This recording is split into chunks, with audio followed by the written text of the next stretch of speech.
तर मित्रांनो, काल आपण लिनियर इक्वेशन्स इनटू व्हेरिएबल्स या चॅप्टरमधील प्रॅक्टिस सेट 1.1 पाहिलेला आहे, ज्यामध्ये आपण जी दोन लिनियर इक्वेशन्स आहेत ज्यांना आपण सायमल्टेनियस लिनियर इक्वेशन्स असं म्हटलेलं आहे, या सायमल्टेनियस लिनियर इक्वेशन्सना सायमल्टेनियसली सोडवण्याची जी पद्धत आहे, इलिमिनेशन मेथड, ती वापरून आपण फर्स्ट एक्सरसाइज किंवा प्रॅक्टिस सेट 1.1 सोडवलेला आहे. तर आज मी आता तुमच्या पुढं याच चॅप्टरमधील जी एक्सरसाइज आहे किंवा प्रॅक्टिस सेट 1.3 आहे, म्हणजे सायमल्टेनियस लिनियर इक्वेशन सोडवण्याची आणखी एक पद्धत आहे, जिला की आपण डिटर्मिनंट मेथड किंवा क्रॅमर्स मेथड किंवा क्रॅमर्स रूल या नावानं देखील ओळखतो. तर काय आहे ही डिटर्मिनंट मेथड? तर या मेथडमध्ये कुठलेही चार नंबर्स जे आहेत A, B, C आणि D, या चार नंबर्सना दोन हॉरिझॉन्टल लाईन्स आणि दोन व्हर्टिकल लाईन्स, हॉरिझॉन्टल लाईन्स ज्यांना आपण रोज म्हणू शकतो आणि ज्या व्हर्टिकल लाईन्स आहेत त्यांना कॉलम्स. तर या दोन व्हर्टिकल लाईन्स आणि दोन हॉरिझॉन्टल लाईन्स ज्या आहेत यांना आपण दोन कॉलम्समध्ये म्हणजे दोन बार्समध्ये एन्क्लोज केलं तर जी एक मेथड फॉर्म होईल, त्या मेथडला आपण डिटर्मिनंट ऑफ ऑर्डर 2 असं म्हणतोय या ठिकाणी. तर इथं व्याख्या पण दिलेली आहे बघा मित्रांनो. An arrangement of 4 numbers A, B, C and D in 2 horizontal lines called rows and 2 vertical lines called columns, and they are enclosed between 2 vertical bars is called as determinant of order 2. तर determinant of order 2 म्हणण्याच्या पाठीमागचं काय उद्देश आहे, तर दोन vertical lines आणि दोन horizontal lines मध्ये यांना ठेवलं जातं या नंबर्सना. तर हे पहा, A, B, C आणि D असे हे नंबर्स आहेत आणि यांना या दोन बार्समध्ये आपण एन्क्लोज केलेलं आहे. असं केल्याच्या नंतर या ठिकाणी क्रॉस मल्टिप्लिकेशन आपण करतोय. A आणि D म्हणजे A into D minus B into C. तर A into D minus B into C याचं जे काही आन्सर येईल, त्याची जी काही व्हॅल्यू येईल, त्याला या ठिकाणी आपण व्हॅल्यू ऑफ द डिटर्मिनंट असं म्हणतो. तर या ठिकाणी डिटर्मिनंटची व्हॅल्यू काढण्याची ही पद्धत जी आहे, या पद्धतीला आपण या ठिकाणी क्रॅमर्स रूल सुद्धा म्हणू शकतो किंवा डिटर्मिनंट रूल देखील म्हणू शकतो. तर आता पाहूयात आपण की ही सायमल्टेनियस इक्वेशन्स जी आहेत ती या डिटर्मिनंट मेथडने किंवा क्रॅमर्स मेथडने कशी सोडवली जाऊ शकतात. तर आपल्याला माहिती आहे मित्रांनो की लिनियर इक्वेशन इन 2 व्हेरिएबलचा जो काही स्टँडर्ड फॉर्म आहे तो आपण घेतलेला आहे काल, की ax plus by plus c is equal to 0 हा लिनियर इक्वेशन इन 2 व्हेरिएबलचा स्टँडर्ड फॉर्म आहे. तर ax plus by is equal to c. जर c ही जी टर्म आहे ती आता इज इक्वल टू साइनच्या राईट साइडला या ठिकाणी आपण मांडलेली इथं पाहतोय. तर डिटर्मिनंट किंवा क्रॅमर्स मेथडमध्ये c ही जी काही टर्म आहे ती इज इक्वल टू साइनच्या राईट साइडला ठेवण्याची पद्धत आहे या ठिकाणी. तर पहा, जसं की आपल्याला माहित आहे की ax plus by is equal to c हा या ठिकाणी डिटर्मिनंट रूल मध्ये स्टँडर्ड फॉर्म आपण लिहू शकतो, ज्या अर्थी इथे दोन इक्वेशन्स असणार आहेत सायमल्टेनियस इक्वेशन्स म्हटल्यानंतर. तर ती दोन इक्वेशन्स जे आहेत त्यांना आपण जर नंबरिंग केलं, a1x plus b1y is equal to c1, म्हणजे पहिल्या इक्वेशन मध्ये या ठिकाणी जे a आहे त्याला a1, b जे आहे त्याला b1 आणि c जे आहे त्याला c1 म्हटलेलं आहे. दुसरं इक्वेशन जे असेल आपल्याला दिलेलं सायमल्टेनियस इक्वेशन, त्याला आपण a2x plus b2y is equal to c2 असं म्हणूयात. त्याला आपण नंबरिंग करू शकतो 2. तर आता या डिटर्मिनंट मेथडने किंवा क्रॅमर्स मेथडने हे जे इक्वेशन सोडवायचे, मी आता सांगितलं की 4 नंबर्स असतील, त्यांना आपण या ठिकाणी या दोन बार्सच्या मध्ये या ठिकाणी लिहितोय.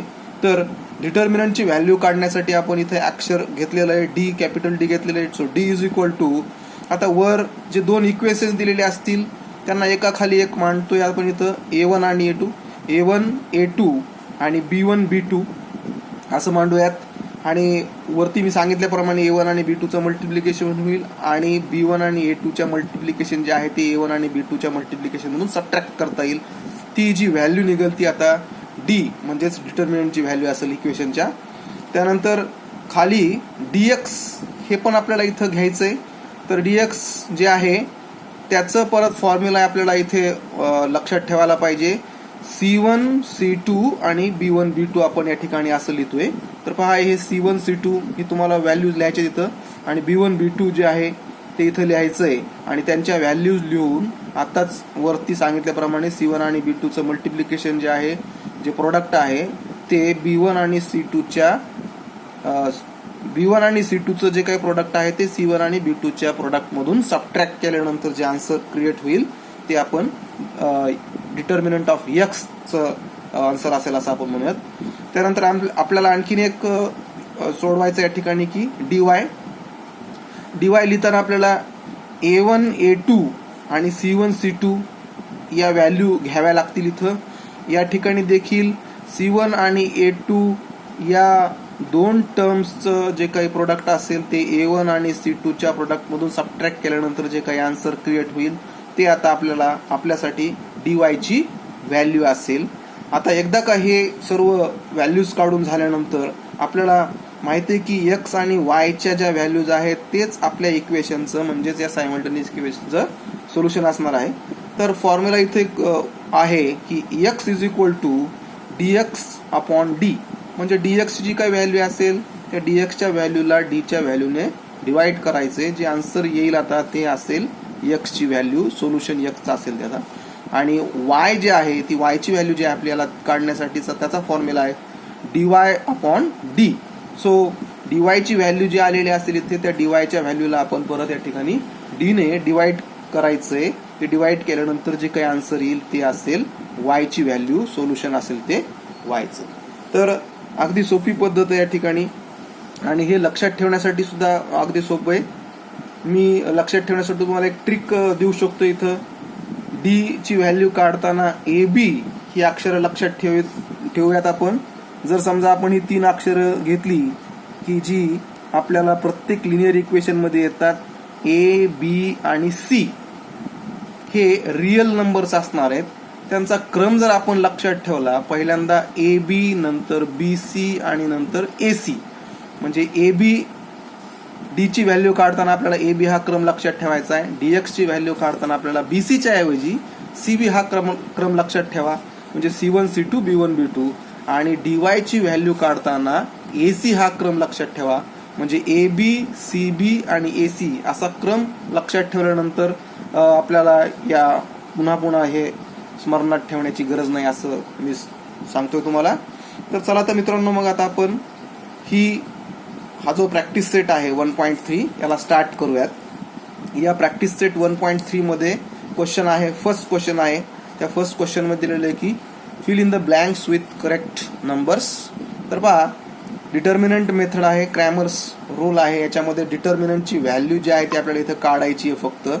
तर पहा, या बार्स मध्ये किमती दिलेल्या आहेत आपल्याला 3, 4, 2 आणि 5. तर मी सांगितल्याप्रमाणे AD मायनस BC हे या ठिकाणी आपल्याला रूल सापडतो. सो 3 आणि 5चं मल्टिप्लिकेशन येईल.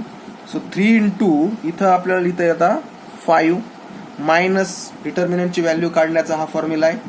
3 इंटू 5 मायनस हे जे आहे BC, सो 2 इंटू 4 इथे आपल्याला 2 लिहिता येईल. सो 2 इंटू 4, 3 5 15 मायनस 2 4 8 इथं ऑलरेडी दिलेली आपल्याला व्हॅल्यू ती. सो 15 मायनस 8 जे आन्सर येईल ते असेल आता 7. So 7 is the answer here as we have just solved it. आता याच क्वेश्चन मधला फर्स्ट क्वेश्चन जो आहे तो या ठिकाणी फक्त आपल्याला फिल इन द ब्लँक्स करायचं होतं. आता या प्रॅक्टिस सेट मधील जो दुसरा क्वेश्चन आहे तर तो तो जो दुसरा क्वेश्चन आहे त्याच्यामध्ये आपल्याला सांगितलंय की find the values of following determinants. तर डिटर्मिनंटची व्हॅल्यू काढायची आपल्याला. आत्ताच आपण सांगितल्याप्रमाणे फॉर्म्युला आहे. तर बघा इथं -1, 7, 2 आणि 4 अशा या व्हॅल्यूज इथे दिलेल्या आहेत आपल्याला डिटर्मिनंटची व्हॅल्यू काढण्यासाठी.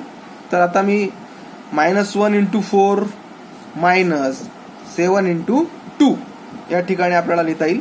सो -1 × 4 जे आहे ते व्हॅल्यू येते -4 आणि -7 × 2 ही जी व्हॅल्यू येते -14. सो -4 अँड -14 यांच्यामध्ये ॲडिशन होईल. 4 आणि 14 यांचं ॲडिशन जे आहे ते येतं 18. That is -18 is the answer here for the first question in the first sub question of the second question. दुसरा आपल्याला परत एक सम दिलेला आता 5, 3, -7 आणि 0 या व्हॅल्यूज दिलेल्या आपल्याला. डिटर्मिनंटची व्हॅल्यू काढायची आपल्याला. तर डिटर्मिनंटची व्हॅल्यू काढण्याचा फॉर्म्युला आपण आत्ताच सांगितला आहे AD - BC. सो 5 × 0 -3 × -7. तर 5 ने 0 ला मल्टिप्लाय केल्यानंतर त्याचा आन्सर 0 येईल. मायनस प्लस होईल मित्रांनो. इथं मल्टिप्लिकेशन मध्ये मायनस प्लस होईल. 3 आणि 7चं मल्टिप्लिकेशन जे आहे ते 3 7 21 येईल या ठिकाणी. 0 + 21 जे आहे ते आन्सर येतं आपला आता इथं 21. आलं लक्षात मित्रांनो. तर याच क्वेश्चन 2 नंबरच्या क्वेश्चन मधला हा सब क्वेश्चन आहे. तिसरा सब क्वेश्चन आहे हा. लास्ट सब क्वेश्चन आहे हा. यामध्ये दिलेले बघा आता 7/3, 5/3, 3/2 आणि 1/2 या अशा व्हॅल्यूज दिलेल्या आहेत. A, B, C आणि D या व्हॅल्यूज आहेत. तर पाहूयात आपण आता AD - BC ही जी व्हॅल्यू आहे ती डिटर्मिनंटची व्हॅल्यू फिक्स करते. तर पहा 7/3 × 1/2 -5/3 × 3/2. तर पहा या ठिकाणी 7/3 × 1/2. तर 7 ने 1 ला मल्टिप्लाय करूयात आपण. 7 1 7 आणि 3 ने 2 ला मल्टिप्लाय करा. 3 2 6 मायनस या ठिकाणी बघा 3 आणि 3 हे जे आहे ते डिवाइड करता येईल आपल्याला. कॅन्सल होतात. 3 1 3 3 1 3. इथे जे शिल्लक राहतंय ते 5 आणि 2. सो 5 1 5 आणि 2 1 2. सो 7/6 - 5/2 या ठिकाणी आपल्याला आलेलं आहे. तर 7/6 - 5/2 आहे. खाली या ठिकाणी पहिलं जे आहे हा फ्रॅक्शन त्याचं डिनॉमिनेटर आहे 6. दुसरं फ्रॅक्शन आहे 5/2 त्याचं डिनॉमिनेटर आहे 2. तर आपल्याला माहित आहे की सबट्रॅक्शन जे आहे या फ्रॅक्शन्सचं करताना डिनॉमिनेटर्सचं या ठिकाणी LCM काढावा लागतो. तर 6 आणि 2 यांचा LCM जो आहे तो येतो 6. तर लिस्ट कॉमन मल्टिपल असेल हा 6 ला दोन्ही 6 आणि 2 ने डिवाइड करता येतं म्हणून 6 हा याचा LCM आहे. आता पहिल्या फ्रॅक्शनच्या डिनॉमिनेटरने या LCM ला डिवाइड करा. 6 1 6 जे डिव्हिजन येईल ते 1 असेल. त्या 1 ने या ठिकाणी 7 ला मल्टिप्लाय केल्यानंतर 7 येईल या ठिकाणी. 1 × 7 7 येईल. त्यानंतर 2 हा जो दुसऱ्या फ्रॅक्शनचा डिनॉमिनेटर आहे त्याने परत LCM जो आहे आपला आलेला 6 त्याला डिवाइड करा. 2 3 6 3 येतंय. 3 ने 5 ला मल्टिप्लाय करा. 3 5 15. सो 7 - 15 या ठिकाणी आन्सर येतं -8. सो -8/6 ही आपल्या ठिकाणी व्हॅल्यू आलेली आहे. तर 8 आणि 6 ला आपण रिड्यूस करूयात. 2 4 2 ने डिवाइड करता येईल. 2 4 8 2 3 6. सो मायनस इथं साईन आहे ऑलरेडी. सो -4/3 -4/3 हे या ठिकाणी या थर्ड सब क्वेश्चनची व्हॅल्यू असेल डिटर्मिनंटची. तर या ठिकाणी हा दुसरा क्वेश्चन जो आहे तो आपला इथे सॉल्व्ह करून झालेला आहे याच्यामध्ये. आता या दुसऱ्या क्वेश्चन मध्ये 3 सब क्वेश्चन्स होते मित्रांनो. पुढचा जो क्वेश्चन आहे तोही आपण आता सोडूया तिथेच. तर हा जो तिसरा क्वेश्चन आहे मेन क्वेश्चन तिसरा त्याच्यामध्ये आपल्याला पाहायचं आता solve the following simultaneous equations using Cramer's rule. तर क्रॅमर्सचा रूल जो आहे तो वापरून यूज करून आपल्याला हे इक्वेशन जे आहे ते सोडवायचे. पहा तर पहा या इक्वेशन्स मध्ये पहिलं इक्वेशन दिले तुम्हाला 3x minus 4y is equal to 10 आणि 4x plus 3y is equal to 5. हे दोन इक्वेशन्स दिलेले आहेत तुम्हाला, दोन व्हेरिएबल्स मधले इक्वेशन्स आहेत. या ठिकाणी मी आत्ताच सांगितल्याप्रमाणे की याला ax plus by is equal to c या फॉर्म मध्ये सर्वप्रथम आपल्याला लिहावं लागेल, परंतु ते त्याच फॉर्म मध्ये आहेत. जर ते नसतील तशी तर आपल्याला त्यांना ax plus by is equal to c या फॉर्म मध्ये लिहावं लागेल, परंतु हे दोन्ही इक्वेशन्स त्या फॉर्म मध्ये आहेत. तर 3x minus 4y is equal to 10 हे इक्वेशन आहे, त्याला इक्वेशनला आपण नंबर दिला 1. त्यानंतर 4x plus 3y is equal to 5 या इक्वेशनला आपण नंबर दिलेला या ठिकाणी 2. तर हे सेकंड इक्वेशन आहे या ठिकाणी. तर बघा मी आता सांगितल्याप्रमाणे की इक्वेशन 1 आणि 2 जे आहेत ते ax plus by is equal to c या फॉर्म मध्ये आहेत ऑलरेडी. तर इक्वेशन जे आहेत ह्या दिलेले यांच्या आपण व्हॅल्यूज लिहूयात. आता a1 जे आहे ते 3 आहे, a1 is equal to 3, b1 is equal to -4 आणि c1 इज इक्वल टू जे आहे ते 10 आहे. त्यानंतर a2 इज इक्वल टू 4 आहे, b2 इज इक्वल टू 3 आहे आणि c2 इज इक्वल टू 5 आहे. तर मी हा प्रॅक्टिस सेट सुरू करण्यापूर्वी तुम्हाला सांगितलं होतं की क्रॅमर्स रूलचा वापर कसा करायचा आहे. तर डिटर्मिनंटची व्हॅल्यू काढूयात आपण. त्याने d is equal to a1 a2 b1 b2. तर पहा a1 ची व्हॅल्यू आपण दिली तिथं 3 ठेवा, व्हॅल्यू त्याची 3 आहे. a2 ची व्हॅल्यू जी आहे ती 4 आहे, b1 ची व्हॅल्यू जी आहे ती -4 आहे आणि b2 ची व्हॅल्यू जी आहे ती 3 आहे.